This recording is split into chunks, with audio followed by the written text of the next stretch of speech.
Om Tatsa Shri Narayana Tu Purushottama Gurutu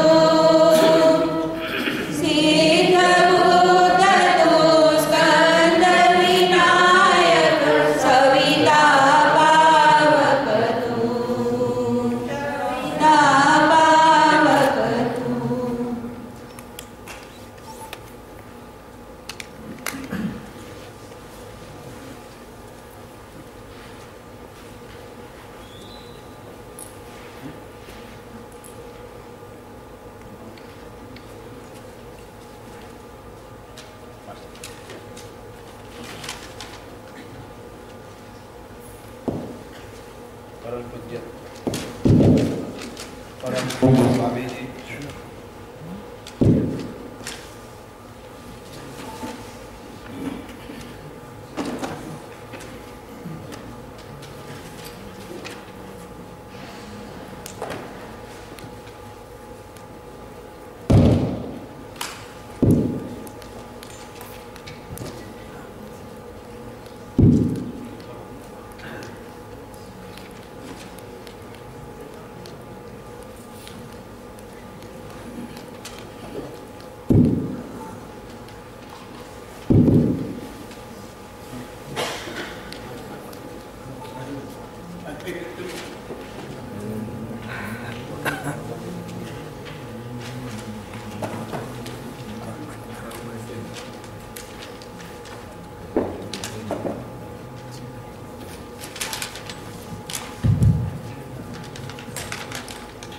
Param Pujya Swami Ji, Sadhvi Bhagawati Ji, and all invited guests and devotees.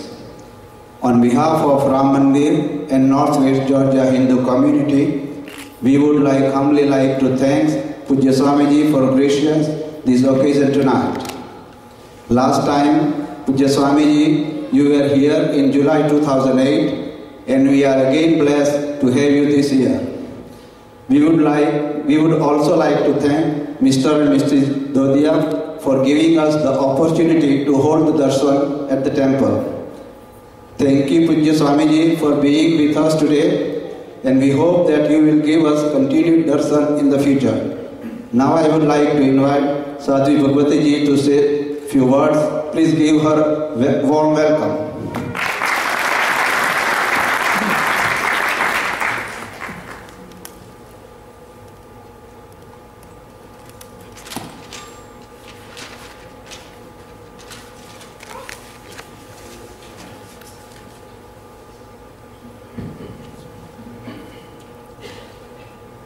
Champak Bhai Panchal, Presidents of the Samaj.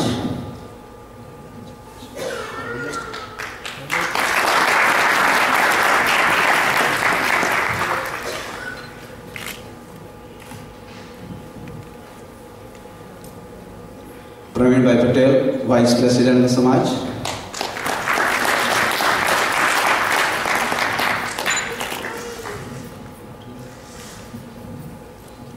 Kishan Bhai Patel, Secretary.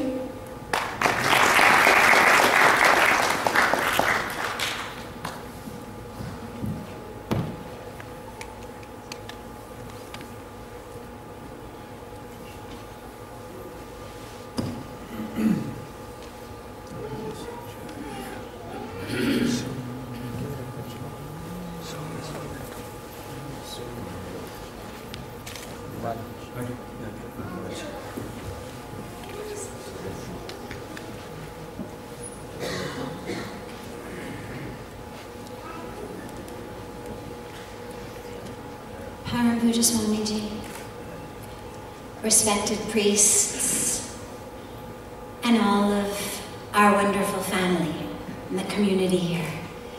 It's a wonderful joy and a wonderful honor to be back here again, and especially on such short notice, to be able to come and for Pujya Swami Ji to be able to give the darshan and the satsang in the mandir.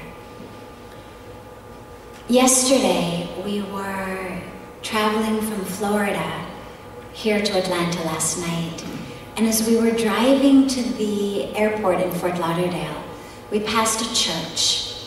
And there was a sign outside the church that said, "Watch your thoughts and you will see your future." And I was thinking about that because I'm a scientist at heart and by academic training. And there's so much scientific evidence showing us the power of our thoughts, of our intentions, whether it's on plants, whether it's on immune system cells, whether it's on random number generators.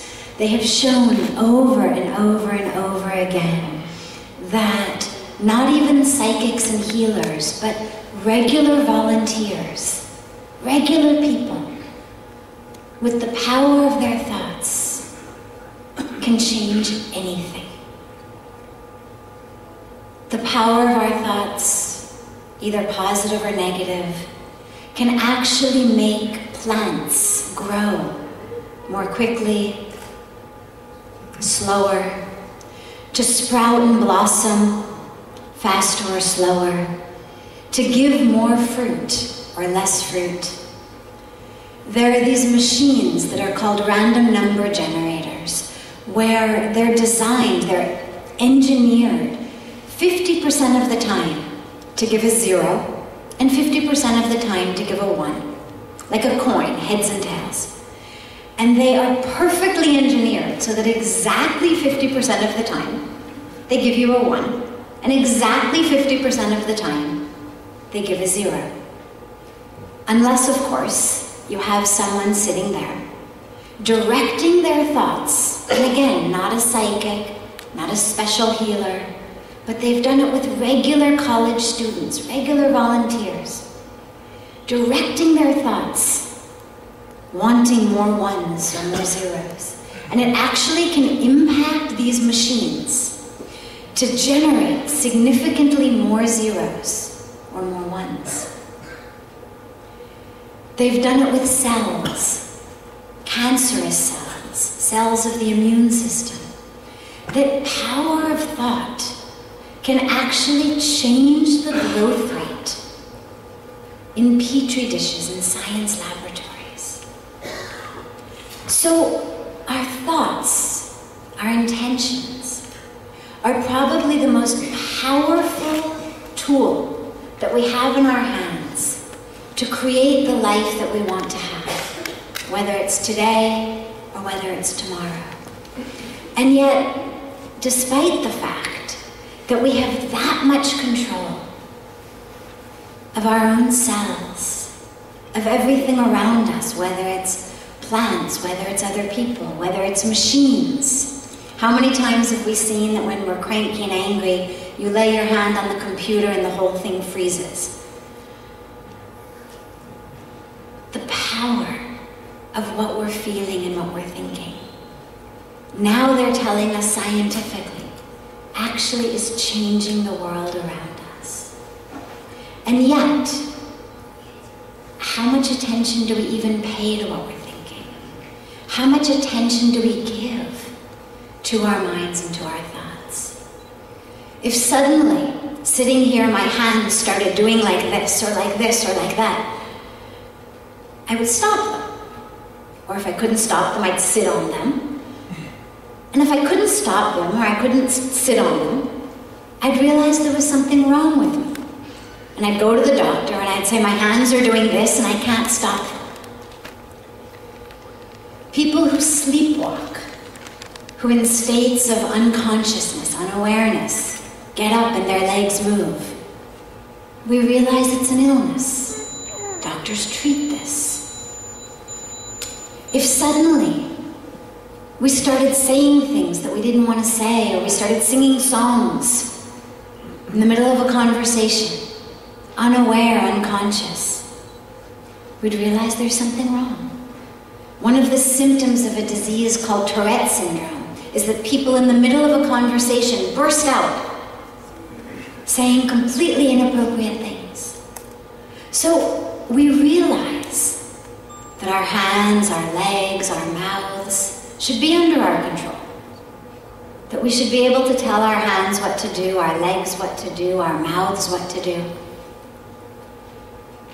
And yet our minds, our brains, by far the most powerful organ that we're given, we seem to be just sort of content to let it roam in any which way it wanted to go in any direction.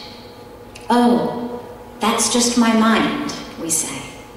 And yet, if as I sat here, my hands were doing this and I just said, oh, don't worry about that, it's just my hands.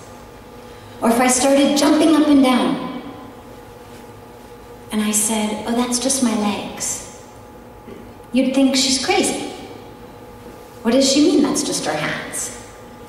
What does she mean that's just her legs? As though they were somehow separate from me? As though somehow I shouldn't be able to have control over them? And yet that's exactly what we think about our minds. We say, oh, that's just my mind.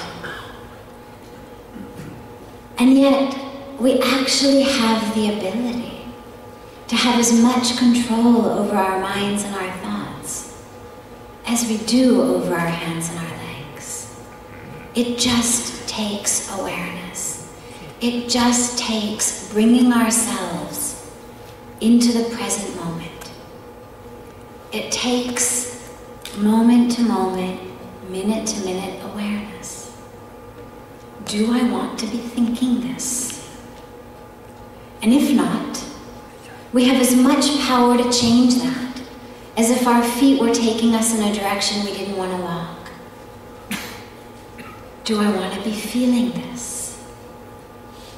And if not, we have as much power to change that as if our hands were doing something we didn't want them to do. But the hands and the feet can sit idly. I can sit here and not move my hands or my feet. The problem is the mind actually can't be idle. So once we realize, all right, I don't want to be thinking this, I don't want to be feeling this, I don't want my mind to be roaming all over the place in unhealthy and ridiculous directions, then the question becomes, well, so what to think? So what to feel? Where to redirect my mind? Because unlike the hands or the legs, we can't just stop it. So we have to decide where to put it, what to do with it. And that is the importance of the spiritual connection of our spiritual life. It's only through spirituality that we're offered an alternative of what to do with our minds. There's a wonderful story of 3 men who are in a boat in the middle of the ocean. And they're stranded on the boat, and they divide this boat into 3 separate parts. Imaginary invisible lines, much like children in their rooms will divide the room in half and say, this is my half, that's your half. So these men have divided the boat into 3 imaginary sections, and one day 2 of the men look over and they notice that a leak has sprung in the 3rd section of the boat, and water is pouring into the boat. And they start to panic and they say, stop up the leak. We're going to sink, we're going to drown. And the 3rd man says, oh, don't worry. It's only leaking in my part of the boat. Now, obviously, imaginary and invisible lines, or no imaginary and invisible lines, a leak in any part of the boat is going to bring the whole thing down. And yet, in our lives, we do the same thing. We draw these imaginary and invisible lines between our professional life, our home life, our social life, our spiritual life, and we pay a lot of attention to where we're going professionally. Am I rising in the company? Am I succeeding? Am I moving in the direction I want to go? Am I going upward? Socially, same thing. Am I getting invited to the right parties? Are my friends continuing to call me? Are people treating me the way that they always have? Do people give me that level of respect? Same in our families. Are our children going in the direction they want them to go? Are they treating us with respect? Are things moving well in our families? And yet, spiritually, we seem sort of content to let that leak spring, thinking, well, it's only the spiritual part of the boat. And the problem is that if we don't pay attention to that spiritual part of the boat, then slowly but surely the entire thing will start to sink. And what ends up happening is when we're unable to know what to do with our mind, with our thoughts, with our intentions, we become pawns in the hand of the society, the culture, the media, and we start to think what they want us to think, act the way they want us to act, buy what they want us to buy, do what they want us to do. And that's where our lives start going in the wrong direction.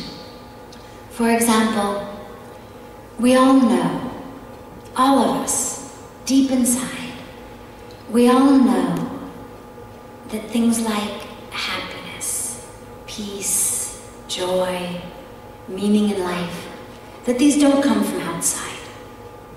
We all intuitively know within ourselves that we're not actually any happier the day after we buy a new pair of shoes or a new handbag or a new mobile phone. And yet, because we live so much of our lives unconsciously, we don't pay attention to that. And then you look at things like advertising. For example, take an advertisement for something like soap. Now, what does soap do? It cleans us.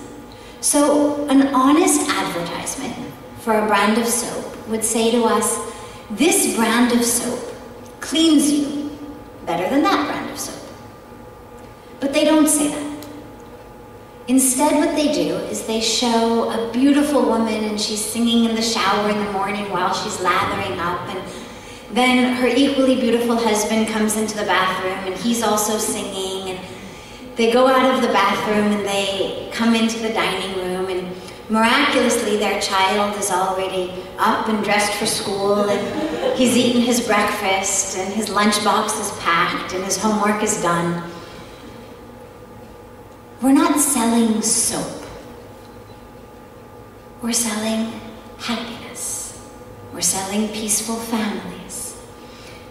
As though somehow, if I just change my brand of soap, suddenly I'm going to stop having to yank my kid out of bed in the morning. Suddenly my husband too is going to, sing as he walks into the bathroom, and suddenly everything's just going to be perfect and rosy and beautiful. And we laugh when we sit here and we dissect it like this. We laugh because it's ridiculous.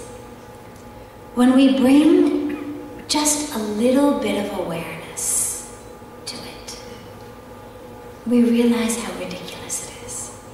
We realize, of course, changing our brand of soap is not going to have any connection with whether my child does his homework, with how happy I am to get out of bed in the morning, with how well my husband and I get along. And yet, the billion-dollar advertising industry is counting on the fact that we won't be aware, that we won't be conscious, that we won't think about it.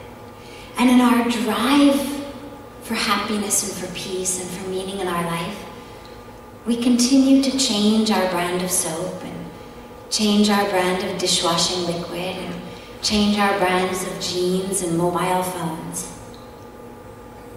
They're happy, the advertising industry, and we continue to be miserable.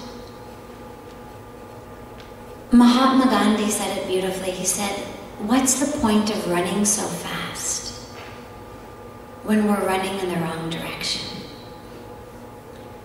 And that's what's happened in our lives.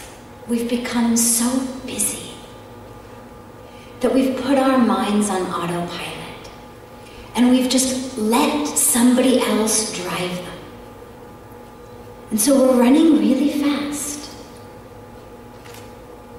but it's in the wrong direction. The top 10 medicines prescribed in this country are antidepressants, anti-anxiety medicine, sleeping pills, and Viagra. Literally. We've put people on the moon, people in outer space. We've accomplished what generations before never could have imagined possible. We've acquired more, obtained more, attained more than we ever imagined. But now we have to take pills to do what animals can do.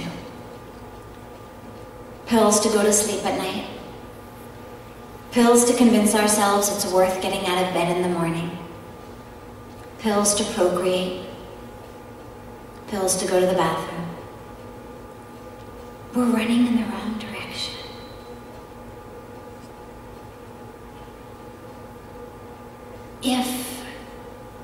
If we want to bring ourselves back, luckily, it's really easy. Because what the spiritual connection does is it re-anchors us. It re-anchors us in what's truly important in life, in what the true foundation is. Look at Hanumanji in the Mandir. In the Ramayana, when Hanumanji had to fly across the oceans and carry the Himalayas in his hands, afterwards when people said to him, Hanumanji, how did you do that? How did you make yourself so big? How did you make yourself so small? How did you carry the Himalayas? He didn't say, oh, well, you know, I saw this ad for this special tonic and I went out and I bought it and it's wonderful, here's a coupon. And he didn't say, well, you know, I've been working out at the gym 4 days a week. And what he said was, I just closed my eyes and I took Bhagwan Ram's name and it happened. He's the embodiment of the message of awareness, consciousness, focus, faith. Faith is the foundation of it. When we have that faith, we're anchored. Then there's no need to keep changing our brands of soap or jeans or dishwashing liquid or to acquire more and more. Because we're anchored. We know we're being taken care of. Look, when you're at home and your mother or your wife or your sister or your loved one is feeding you chapatis, you know that you can eat aramse, very slowly, very calmly, because you know as long as you keep eating, they're going to keep bringing you garam rotis. They're not going to say, now I'm tired, bas bahut ho gaya. You don't have to eat quickly. As long as you keep eating, those chapatis are going to keep coming. But when we go out to a wedding or to a buffet, where we have to stand in line and fill up our plate, inevitably, we pile 3 times as much onto that plate as we can ever eat. For 30 or 40 or 50 or 70 years, we've been feeding ourselves. We know how much we can eat. 3 times a day, every day we eat. We have a very clear idea of how much our bodies can take. Nonetheless, when we go there, we pile that plate high of food because the fear is, shayad khatam ho jayega. What if I really like it, jab tak main wapas jaungi, to khatam ho jayega. Chalo ab 20 se hi thoda sa zyada le lo. When that faith isn't there, then we have to take care of ourselves. Then we have to think and plan in that way. But when we're eating at home, when we know we're being taken care of, then we just take a little bit, knowing ki aa jayega. Jab tak hum khate rahenge, tab tak aa jayega. It's the same in our lives.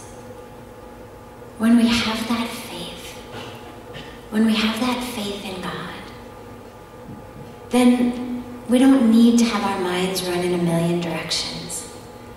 We don't need to try to figure out where our happiness is going to come from, where our peace is going to come from, where our success is going to come from. What about tomorrow? We know we're being taken care of. And that faith keeps us connected to what's really important. I want to conclude just by sharing one of my other favorite Hanumanji stories as we're sitting in the Ram Mandir. Because in this world, in this society, in this culture, with the media as we have it and the indoctrination as we have it, we lose track, we lose sight. We start to really believe that maybe going on this vacation or buying this type of car or building this house or getting this degree, maybe if I get that raise, then I'll be happy. So after the war, Sita Ma gives Hanumanji this beautiful pearl necklace. And she says to him, Hanuman, this is a gift for what you've done, how you've saved everything. But be careful, take good care of it, because it's very, very precious. Very precious. So, isko jara sambhal ke rakho. Take good care of it.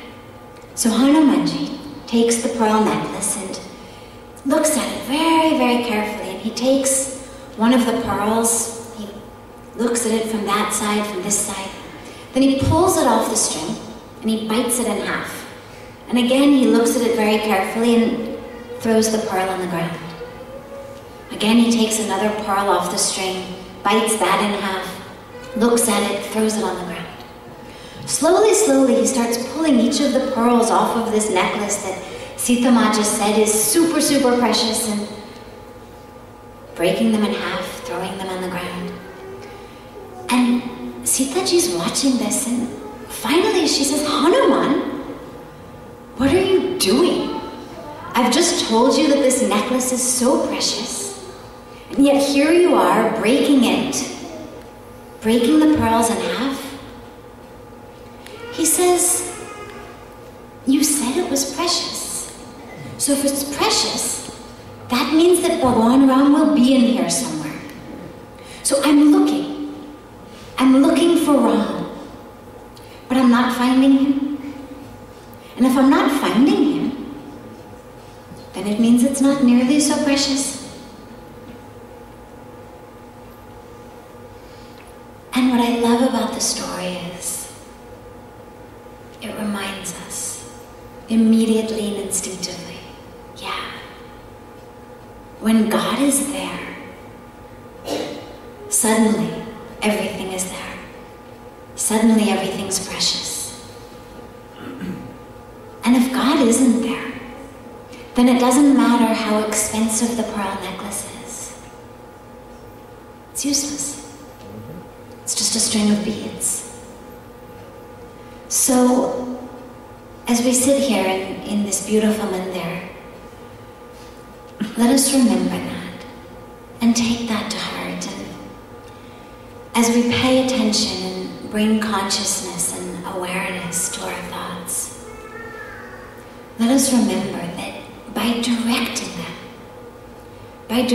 them to God, in any name, any form, it doesn't matter, by directing them to the divine, by directing them to that which is positive, that which is pure, we have the power not only to bring ourselves peace and joy right here in this moment, but actually to create that for ourselves, for people around us, and for the entire world, today and tomorrow.